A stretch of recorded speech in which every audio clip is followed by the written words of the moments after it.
Is New World saved, or should you return to New World with the latest expansion, Rise of Angry Earth, happening today? That is the question that a lot of people are asking. I'm going to try to answer it for you the best way that I can. I have over 5,000 hours into the game if you count the PTR. I have a lot of experience with the lifespan of the game, how the ups and downs, the ebbs and flows have kind of came to and fro. So we're going to use all that today and try to answer these questions for you as an MMO lover, or maybe just a gamer in general. Should you come back to New World? I think the answer is yes. This is a better time than any, especially since if you quit at launch, or if you quit even after the Brimstone Sands update. There's a tons of new things coming to the game that you should enjoy, especially in the expansion. Now, you will need $30, but I think the $30 will easily return itself. My standard is usually like $1 of an hour of entertainment. I don't think that's very steep to set, or like unreasonable to set as a person investing in entertainment. $1 an hour seems pretty reasonable to me anyways, but even if you were to say 10 cents an hour, you're still gonna get your time's worth, I think, out of this expansion. There's a ton of new things that you can do as a New World player. There'll be mounts, there'll be one of my favorite things, artifacts. An item hunt has been introduced to New World in several different ways. The gearing system has improved significantly. There will be new open world experiences in PvP and PvE, and overall, they have been reworking systems month over month to bring a better New World to you. Now, does that mean New World is saved and we're never going to have to worry about it plummeting to the depths of player base that it has time and time again? No. That doesn't... I mean, this expansion doesn't seal the deal for me, simply because it didn't really address any of the core issues that the game had before the expansion drops. First and foremost, I would like to mention that they did fix the gearing system and the crafting systems. Those were one of the inherent problems with the game up to this point, was it was like almost impossible to craft a piece of gear that you wanted, therefore causing a lot of friction with people that want to build their character with the best gear possible. It just was like always like a slot machine over and over and over again. With this expansion, they fixed that. They guaranteed ways to craft the gear that you want, and they made it more likely for you to drop a really good piece of gear as you play New World. Now, the problem is it's the same end game.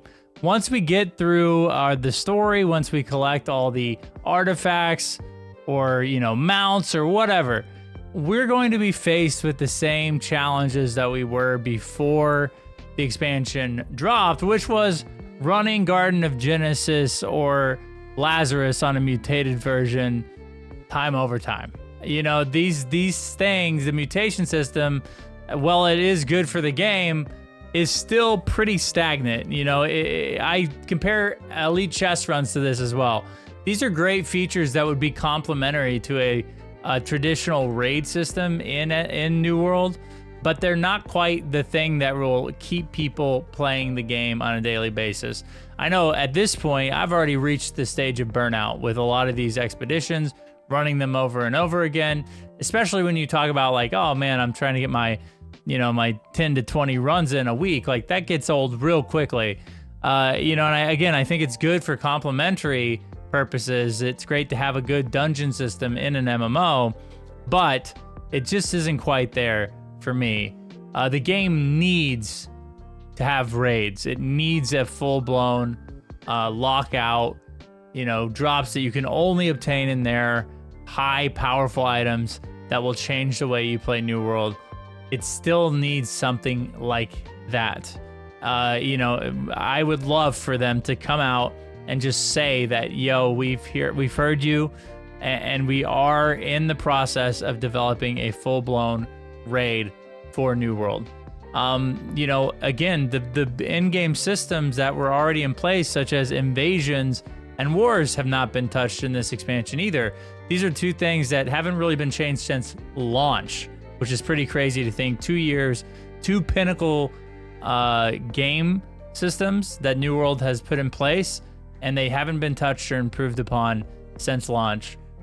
These are things that also need to change. We need to figure out a way to make wars more accessible to more people. It's one of the highlights of the game, and for some reason, they insist upon locking it behind other players and time schedules and all this other stuff. Same with invasions. Invasions just are kind of boring. If you've done one, you've done them all.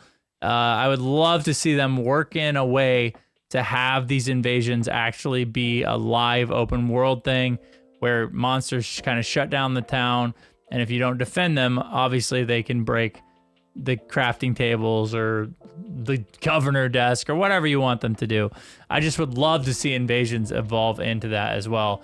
And then the last thing I'll mention about, New World and the things that need to improve are the server issues. We're staring down the barrel of an expansion of a lot of people returning, and that means locked servers.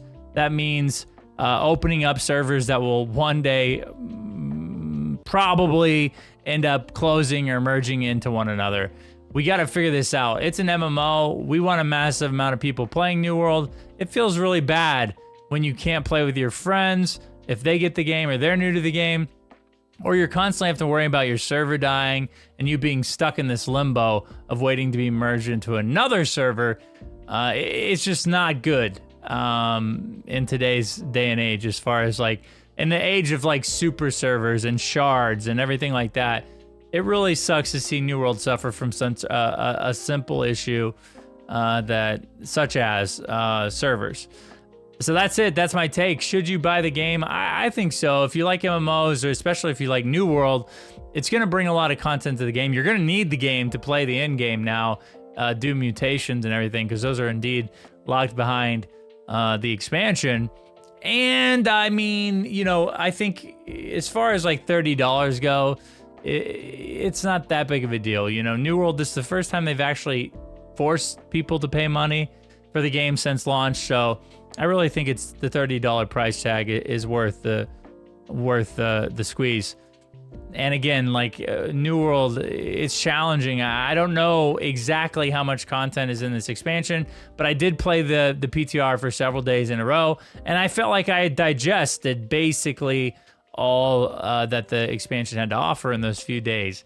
And that's kind of a bad feeling, especially when I've already gotten 35,000 hours in the live client, another 700 in the PTR, another 1,000 in the alpha. It's it sucks that the expansion is going to come out and I'm going to have about 20 hours worth of new content, 30 hours at best, 50 to 100. And then I'm going to be right back to doing what I was doing before the expansion hit, when Brimstone hit, potentially a few weeks after launch. So there it is, guys. I hope that helped. Thanks for watching. Go follow me on Twitch, twitch.tv/redbird, and check out studioloot.com. We have all kinds of New World content, guides, builds, etc. over there for you as well. Thanks for watching, guys. We'll see you in the next video.